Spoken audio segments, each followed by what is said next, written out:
Are you ready, black people? Are you really ready? Are you ready to listen to all the beautiful black voices, the beautiful black feeling, the beautiful black waves moving in beautiful air? Are you ready, black people? Are you ready? Nobody ever heard of the Harlem Culture Festival. Nobody would believe it happened.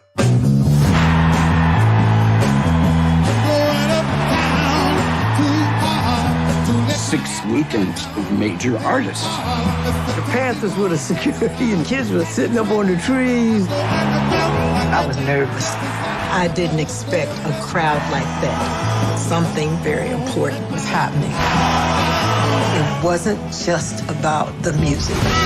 1969 was a change of era in the black community. The styles were changing. Music was changing. And revolution was coming together. We are a new people. We are a beautiful people. That concert took my life from black and white into color. We wanted progress. We are black people, and we should be proud of this. We were coming together to say this was our world and how beautiful it was. We're gonna try to sing a song together. Don't wait for your neighbor, because your neighbor might be waiting for you. Wanna take you higher? Are you ready? Wanna take you higher? We believed in what we felt in here. So when we went up, let's go. Let's go do it.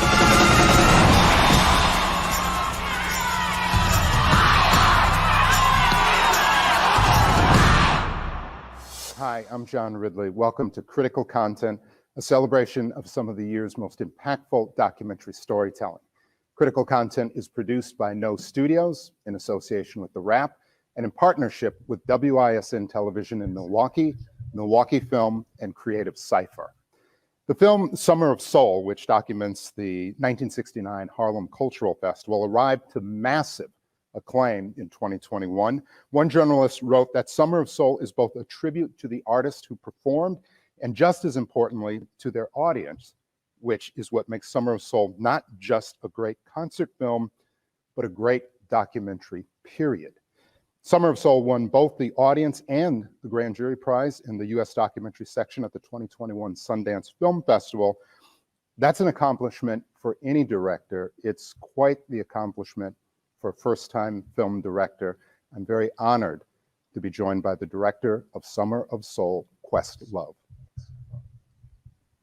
Hello, sir. How are you? I'm doing great. How are you? Beautiful. Congratulations on the film. I cannot say enough about it, about what it was about, and how you put it together. And I think a lot of us are very familiar with your talent, but I mean this with respect. I don't know if any of us could have expected a film this impactful. So thank you. Thank you for receiving it. I appreciate it. Thank you. So I just want to talk a little bit and set the stage for anybody who doesn't know about the Harlem Cultural Festival. And I'll be honest, I did not know. I was completely unaware. So this was a 6-week cultural festival. It took place from June 29th to August 24th in 1969. So for people out there, again, who are not aware, can you put the festival in context? Not just that it was a cultural festival, but in 1969, why it was important that New York City felt that they had to put on a festival like this. Yes. Okay. So we could pretty much say that 1969 either marks the end of what we knew as the civil rights period, or the beginning of postmodern times. And of course, in April of 1968, Martin Luther King is assassinated.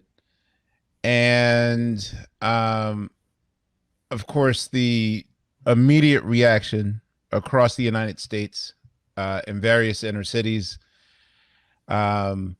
is rioting, cities burning, anger in the nation, which pretty much was, damaging to the borough of Harlem, all of New York, but especially in Harlem. And because there was sort of uncertainty in the air of what's going to happen the next summer. Like, will we have a repeat of the chaos and the mayhem and the anger that happened in the summer of 1968? It's also worth noting that the only inner city with a high Black population that didn't go through this particular ordeal was Boston, simply because James Brown happened to be in Boston that night of April 4th and was asked by the mayor to not cancel his show, but instead to do it and to have it broadcast on television so that people in New England could watch it. And as a result, James Brown single-handedly saved Boston from burning because they kept his concert on, and thus kind of occupied people, kept their minds off of wanting to go outside and doing that. So this sort of plants a seed in the mind of promoter Tony Lawrence, whom had been throwing the Harlem Cultural Festival by that point for 2 years. He started in 1967, but it was just a very local thing where you would have local musicians, local singers, local dancers do something in Harlem, the occasional local talent, someone with a regional hit. So basically, now in 1969, there's concern that the city might burn again. And basically, Tony Lawrence thought, like, well, let's make this thing national. Let's make it big and really make it special, and connect with artists that would play the Apollo to see if they would do this. And so this was an act of faith, and he partnered with Hal Tolshin to film this affair. And Tony Lawrence basically just had a dream that I'm gonna make this thing go national, and it should be on television or maybe a movie or something big. And so that seed was planted in 1969. Tony Lawrence, by the way, you I want to say deconstruct. You certainly talk about him in the film, and he's a character. And sometimes I think it takes a character to really try to put something like this on. But that's one of the joys of your film, is it's more than just a concert film. It's not just taking the footage and putting it together, which I think would have been extraordinary. You really do some deep dives in some places. I do want to talk about that in a second. But there's one thing that I want to talk about, because this was your first time directing, correct? Yes. So yes, it was. You were first time, and it was quite a task to take on. And if I understand the story correctly, you were approached to do the film, and there was a previous interview you did that I saw, and you said something that really surprised me. I mean, most of us know your creative capacities, and you seem like a pretty fearless individual. But you said in this interview, for the first time in my creative life, I had to put on the brakes, and that it took about 3 months of just thinking and soul searching to really decide, yeah, I want to do this. Not only did you want to do it, but that you thought you could do it. 2 questions. What was it about this festival, or just the idea of doing it, that really made you, for the first time in your career, think, okay, I really need to take a pause? And I'm curious, over those 3 months, if you can recall, what was the thing that finally triggered you to say, you know what, if not me, who, and if not now, when? Yeah. So, this film probably did a lot more for my personal development as a human being. Like, this film's just not, bringing forth Hal Tolshin and Tony Lawrence's dream. It's not even elevating the artists that were there or the people that were there. It's not just about bringing joy to people who've seen it in the last year. If there was a metaphorical way to describe a baptism and a new me, this film was the gateway. And if you're an artist, to be an artist is to be vulnerable. It's really, because the thing is that you're putting your heart and your desire and your passion on display. This is why, you know, when you get panned by critics, it cuts a little bit deeper, because it's not like you're doing factory work. It's not like you're taking mechanics and machines and putting a car together. And, you know, when you're an artist, you're reaching down inside. And oftentimes, I would say that 90%, 95% of the time, a lot of artists just live in fear.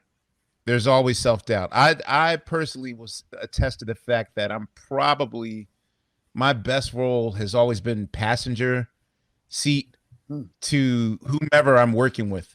I'm their soundboard. I'm their coach. I'm their corner guy at the rounds over. Okay, come on, we could do this. We could do this. Like, that's always been my role for like a lot of those albums I've been involved with in the past. And now this is probably the first time in which I'm asked to do the driving, because in those other situations, I can hide behind Jimmy Fallon.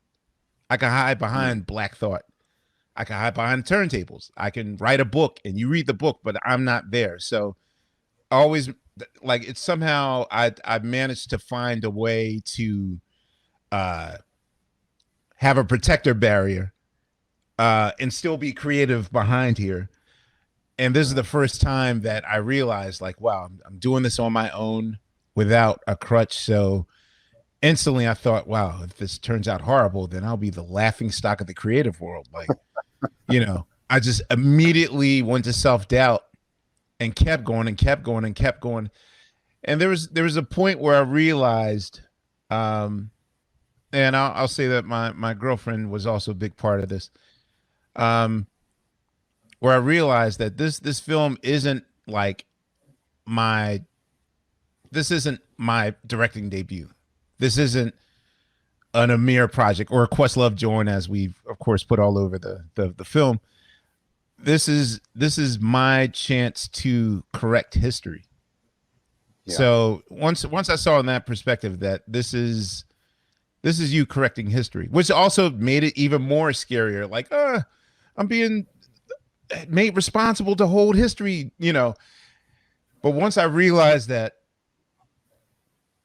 it was much more important for me to correct history than it was to make a really dope movie that might do well, right. You know, of which this part of the dance I didn't even see coming. You know, I started with, I don't want to be embarrassed, to I gotta get history right.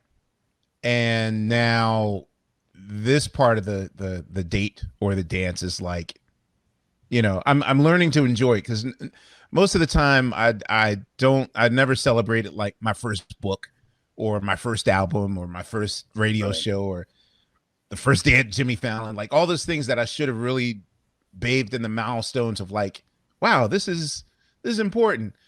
I'm allowing myself to really take in the marvel that it is, people really liking this project, which is uncomfortable. It was uncomfortable in the beginning, but now I'm getting used to it.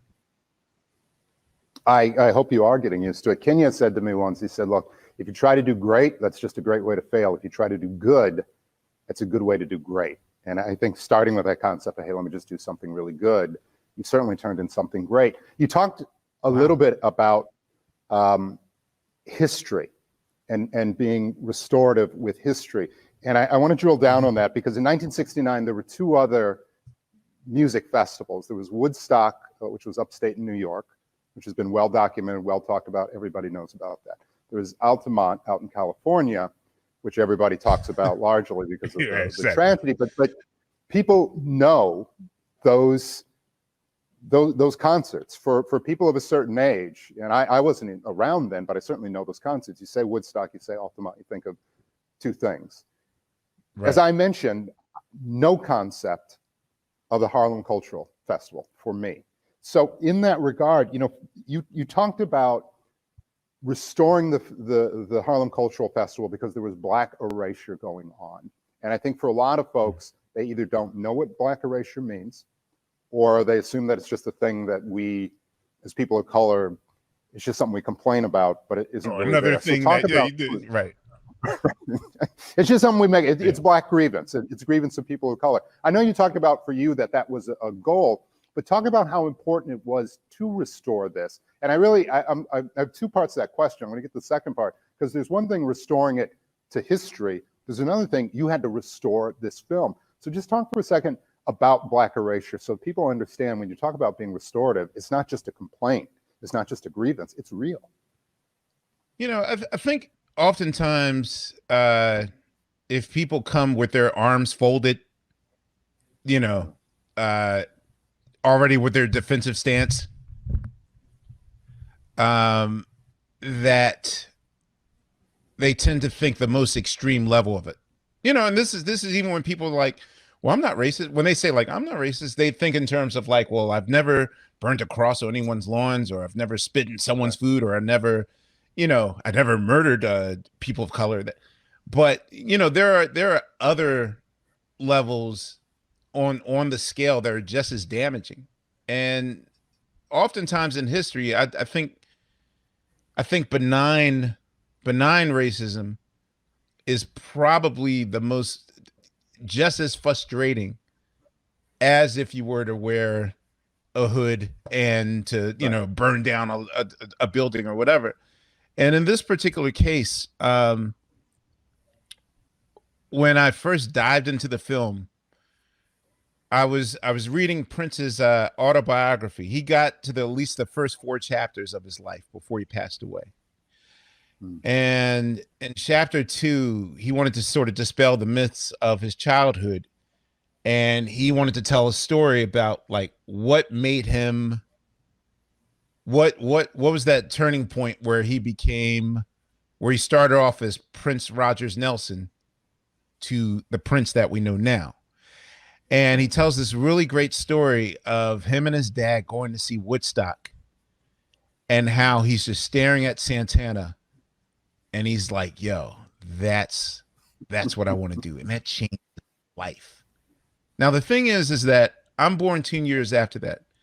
I just happened to be born into a showbiz family that had to go through circumstances to bring me where I am now creatively. So, yes, I got to that nirvana state of seeing how beautiful music is. But for millions of us, they didn't have that opportunity, for millions of Black people. And I wondered, the second I started watching the footage, I started making excuses like, well, maybe the film quality is bad, or maybe the audio is bad, or, you know, maybe, okay, well, Stevie Wonder wasn't a household name quite yet. But like, I started making excuses, but because I kept saying to myself, like, who would deny this? And mind you, what you are watching is really only like 15 to 20% of what we use. Like, there's 40 hours of footage. And I was just like, who would be so casual? And the thing is, in Hal Tolshin's notes, we discovered his box of notes, and that explains everything that happened during that period. Like, we see there's the rejection letters and all those things. It's just the fact that, you know, not one production company thought that this was that important. It, you know, 1 hour of this made it to air on like a local Buffalo affiliate at like midnight on a Sunday, which no one's up at that time watching it. So that is, and even when this was presented to me, I was highly cynical because, first of all, I was like, I never heard of a Black Woodstock or Harlem, you know, so I started calling up my know-it-all music critic friends, like, yo, Nelson George, you heard about that? No, I never heard of it. After 11 calls, I wasn't convinced that this happened myself, and Googling it, no photos, no evidence or whatever. Wow. So when I saw it, I was just flabbergasted. Like, how easy is it to just erase it? If this film didn't happen now, no one would even know that this thing happened. And that's the thing, like, Woodstock was held up, and Woodstock the movie is what people are romanticizing. So there is a wherewithal and a space in people's hearts to hold up things that they think are important, And it's not so easy when it comes to our things. And so that is basically, kind of in a nutshell, how Black Erasure applies to this film. The fact that film, those canisters sat in the basement for decades before, it shouldn't have taken 5 decades for us to finally crack open the tapes to restore them, Yeah. You talked about there are 40 hours of film, 40 plus hours. Yes. For those who have not seen the film, there are artists like Nina Simone, B.B. King, Chuck Jackson, David Ruffin, Gladys Knight and the Pips. You had all this footage. And by the way, again, this was not just taking that footage and putting it together and then calling it a film. You brought some of these artists in. You allowed them to watch the film. There are, I don't want to call them digressions, but tributaries. I want to get to some of that. But now that you're faced with this, now that you made this decision to go forward, what was your approach to putting the film together? For example, when you did bring the artists in who are still alive and had them watch their footage, was that something you thought of going in? Was that something as you put it together, hey, we need some additional context? It's a mountain to climb. So what was that first step up that mountain for you? Well, the first step was, back in the mid 70s, or like the first incarnation of like when the Betamax came out. I know that Hal Tolshin had those tapes transferred to video, so he could put together a sizzle reel to see if people, he tried 10th anniversary, maybe 20th anniversary, maybe like that sort of thing. So what we did was I basically took all that footage and I made pretty much my house an art installation in which I had on 40-hour loop, just constantly when I'm sleeping. Matter of fact, exclusively, I'm doing that right now with my next film, which I didn't even make an announcement of. But as you see, all right, well, listen, as we appreciate it. Yeah, basically, for 5 months I kept it on 100% loop constantly when I'm asleep. It never went off because I wanted to organically receive it. Because I mean, if you sit there for 40 hours, then by hour 20, you're like, oh, what did I miss? And so, in 5 months of watching that, getting ready in the morning, oh, what was that? Oh, Stevie Wonder drum solo. Woo! If something gave me goosebumps, I wrote it down. And when I had about 30 of those, then I felt like I had a premise to at least start with the story. As far as reaching out to people, yes, in the very beginning, I thought, let me just put the best 17 songs together and, and roll the dice, put 17 songs together and then blammo, concert film. But I had way more questions than there were answers. And I'll say that at the very beginning, Hal Tolshin's widow, when Hal Tolshin finally signed over the film to us and released the film to us, he literally did so on his deathbed. I'll say that in a matter of days, he passed away. And his widow reached out to us and said, hey, there's stuff in the basement. I don't know if this means anything to you, but, we're just cleaning out everything. But I thought maybe you guys want to see some of this stuff. And literally, it was the answers to our questions. Suddenly, we saw like, Stevie Wonder's rider and the soundboard and the cameras used, and found out who didn't show up and who was late and all those things. Like all the memos were there. And the way that I watch television now, I don't watch it normally because, living on a tour bus with the Roots for 20 years, there's so many ways that you could watch a movie over and over and over again. So I would start watching the director's commentary. I put the subtitles on. Even now with streaming culture, I watch the audio description. Like I want to know what's inside the machine. So initially we thought, okay, well, let's have some of the film on standby just to jog their memory, because you're dealing with older people. They were teenagers back then, but now they're 70, 80 years old. So it's sort of like, okay, well, let's jog their memory and just show them stuff and get them to talk about it. But with our very first interview, Musa Jackson, who I thought was way too young to be giving us anything insightful. I could probably go on record to say I was a little dismissive, because I was like, what 5-year-old is really going to give me insight for what happened? He's the first guy that speaks and the last guy that speaks. And we purposely didn't show him any footage. We were just like, all right, tell us what you know, and then we'll wait for Al Sharpton to come later. You know, we were just like going to do a practice run. And when he just started spewing, and I realized that this festival for a lot of people was the little boy that cried wolf. No one believed him. There's always that one kid in your school. You remember I went to the Victory Tour by the Jacksons. You know they lying. You didn't go see no Michael Jackson, you know.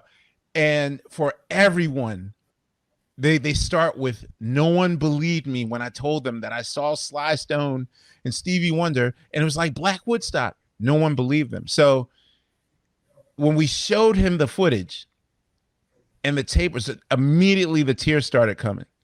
And I realized then that this is not a music documentary. We're giving people their history back. And the same thing happened with Marilyn McCoo. The same, like literally when we showed this footage to people that thought it was long lost, like, and the fact that Billy Davis and Marilyn McCoo had so many memories about it, like I thought this was maybe just a footnote in their journey. Like they've done so much in their career. Like, why would they know this? Jesus, like, you know, it was just, we had it there just on standby, but we also decided just to film them watching it to see if it would trigger any instant memories. But that kind of Harry Met Sally method where you get people to, you know, give commentary on a story, like it just naturally happened. And a lot of those vulnerable moments that you see in the film really weren't planned. Like when I'm talking to Musa Jackson at the end, I thought we were changing tape. I was just casually talking to him because I didn't want to be any part in this film. I didn't want to insert myself in the film at all. So I kind of thought we were just having a casual conversation, but we were rolling. I will say that you talk about moments like Marilyn McCoo and Billy Davis talking, and it's an extraordinary moment in this film. I don't want to give too much away, but the emotion when she says, "How do you color music?" and the tears in her eyes, and their journey. Again, I don't want to give too much away, but that is one of the things that I really loved about your film, is it also deconstructs that idea that we're monolithic. And they talk about their journey as being sort of the pop version of Blackness and what it meant to be at that festival, and accepted as just being Black.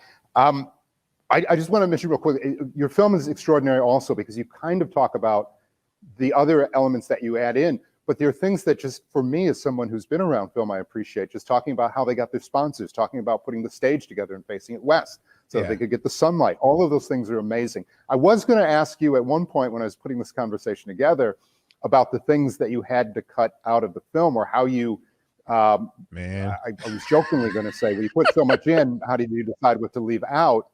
But then I saw an interview where you talked about having to leave out a section in particular. There is a notice of it because this is the Harlem Cultural Festival. It was not just a music festival, but there was a comedy section you had to cut for time.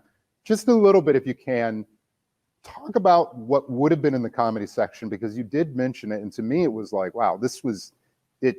It would have been very deep. I understand for time, but I just I appreciated what you said about the evolution of Black comedy and why that was important in this festival.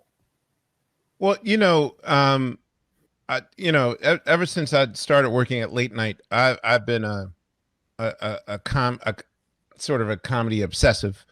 I say that I attend 30 Rock University, which means that, every weekend I'm there at SNL watching them put stuff together and all those things. So the comedy element of this festival really had me intrigued.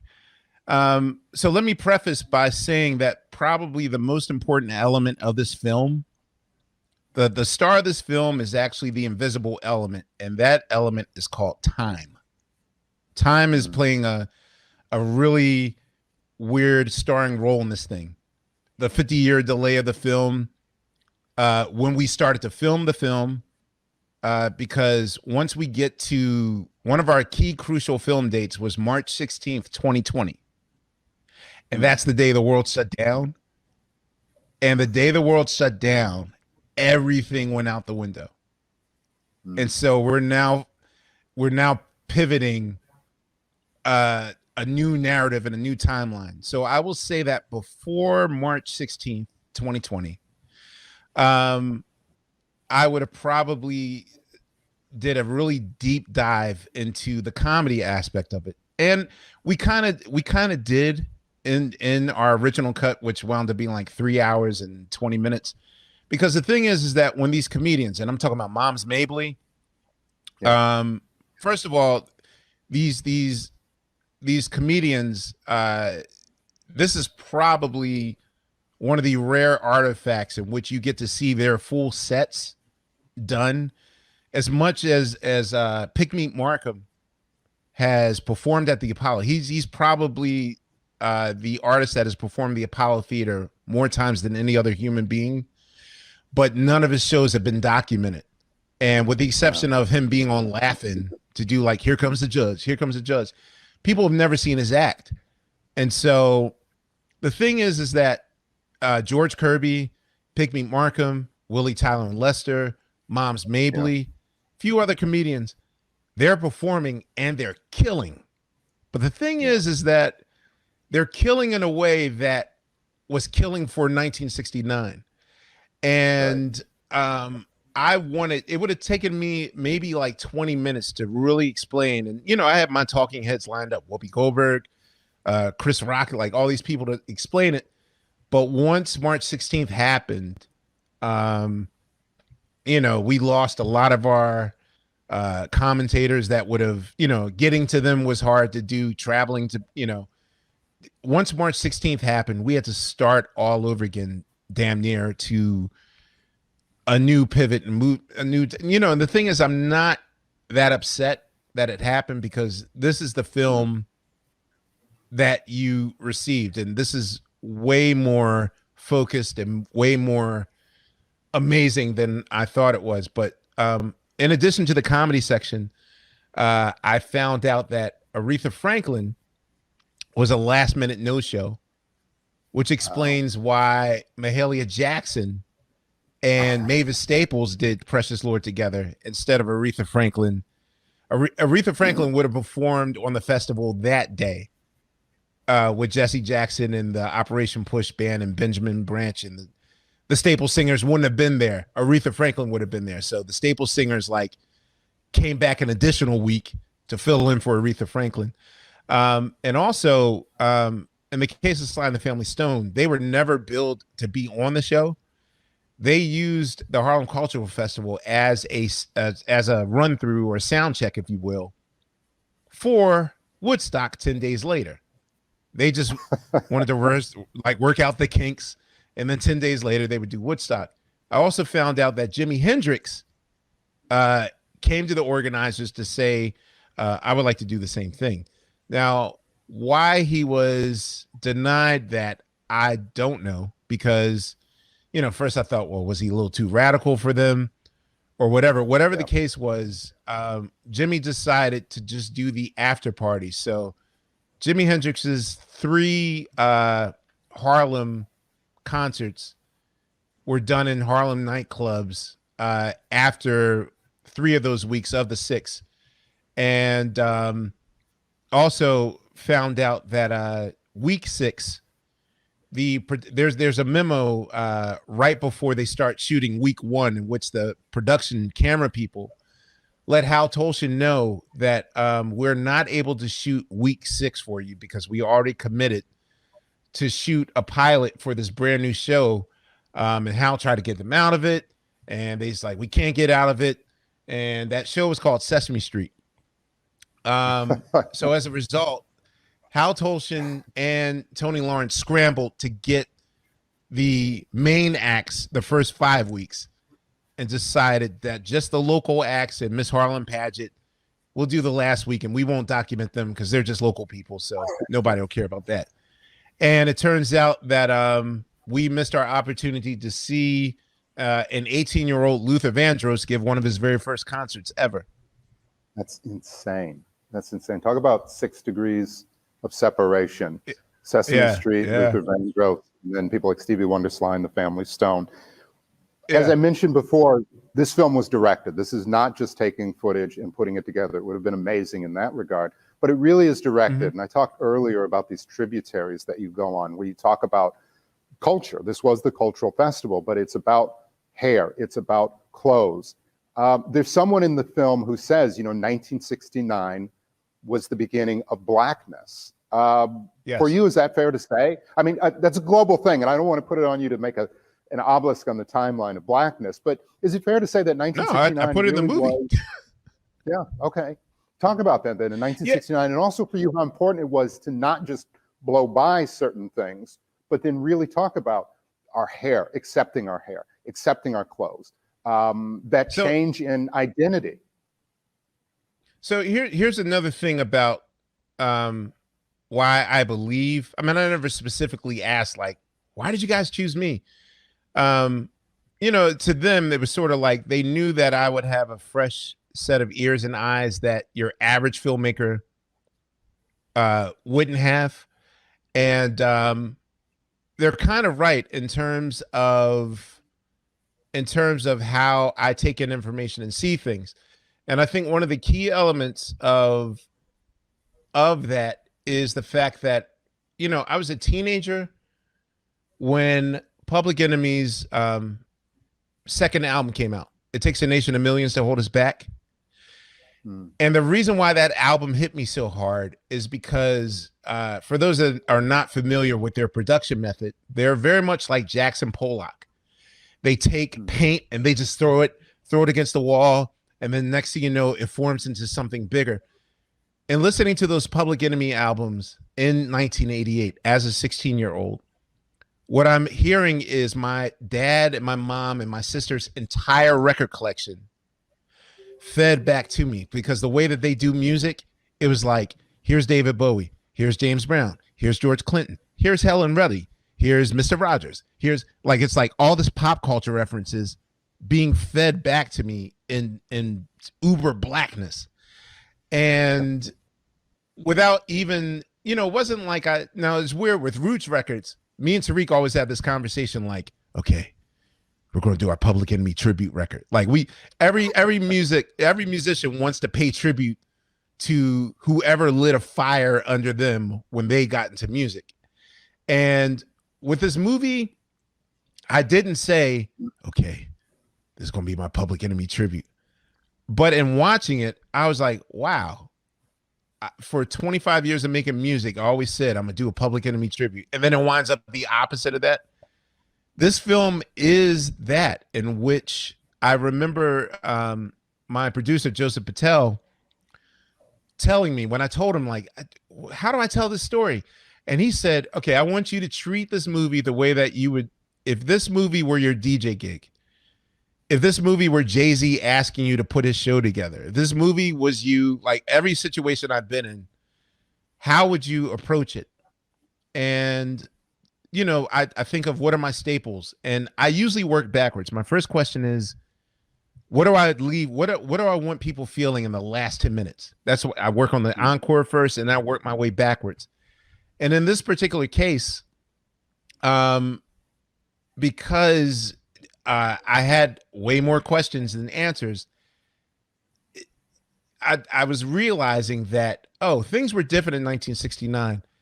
When the spark that happened for me personally, that made this not just 17 songs put together and then turned it into interstitials and lessons and interludes and all those things, was when I was watching the Stevie Wonder portion. And there's a moment where his band leader, Gene Keys, if you watch the film all the way to the end, past the credits, there's a little Easter egg in there between Stevie Wonder and Gene Key, his music director.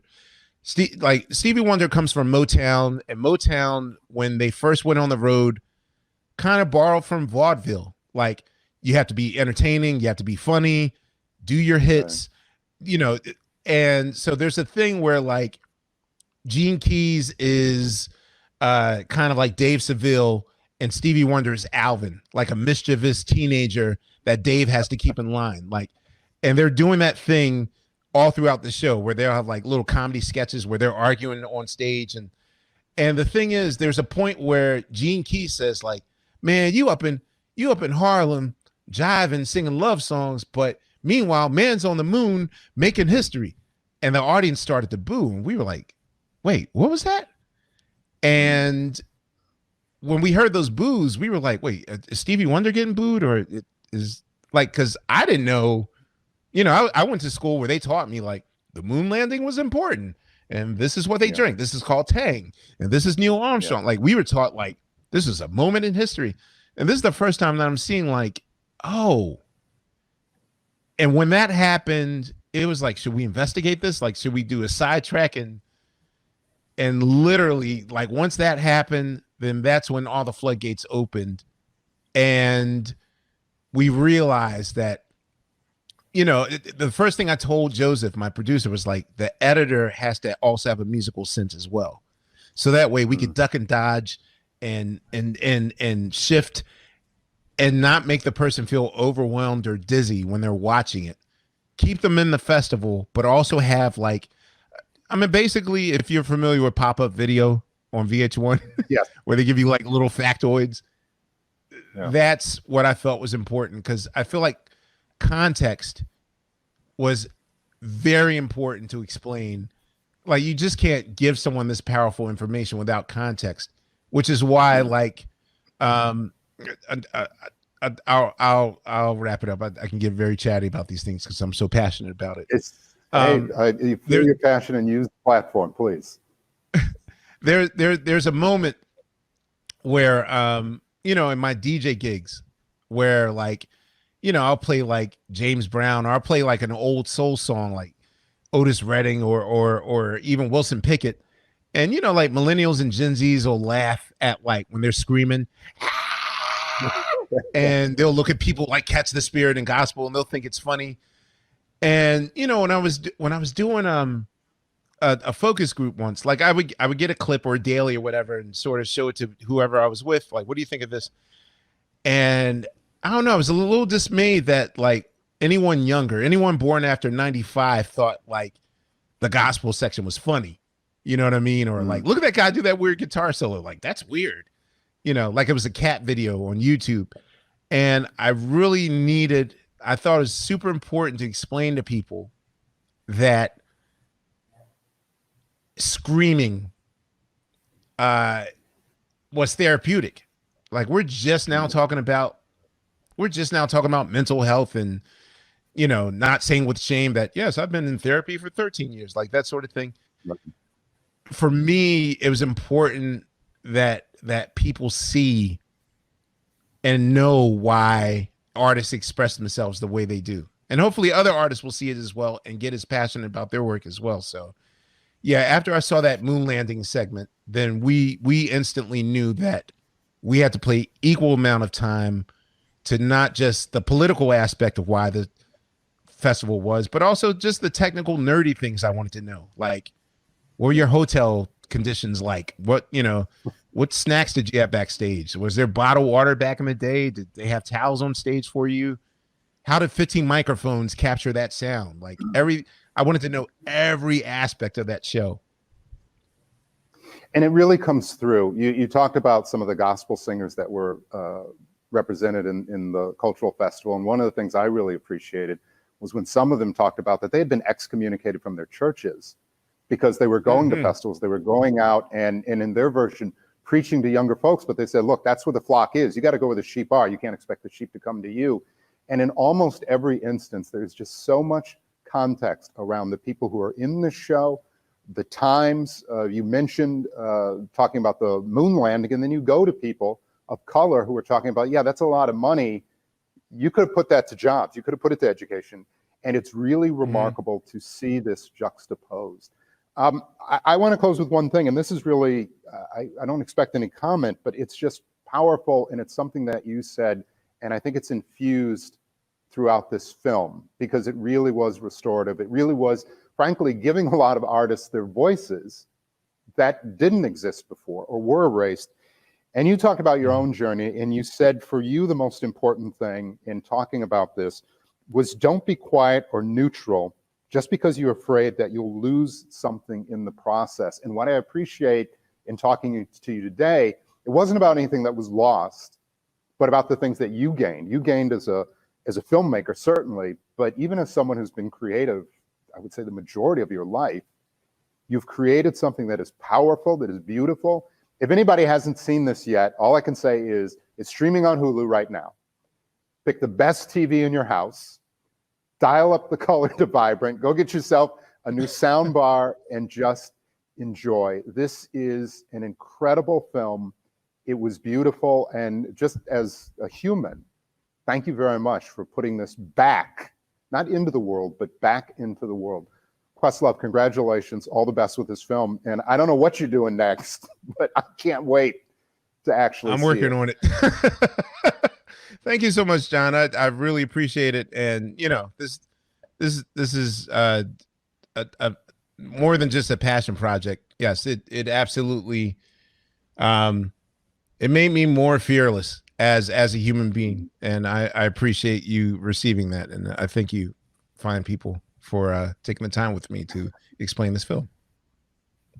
Well, it's a beautiful film. Again, this film is Summer of Soul, directed by Questlove. It's currently streaming on Hulu. This has been Critical Content, produced by No Studios.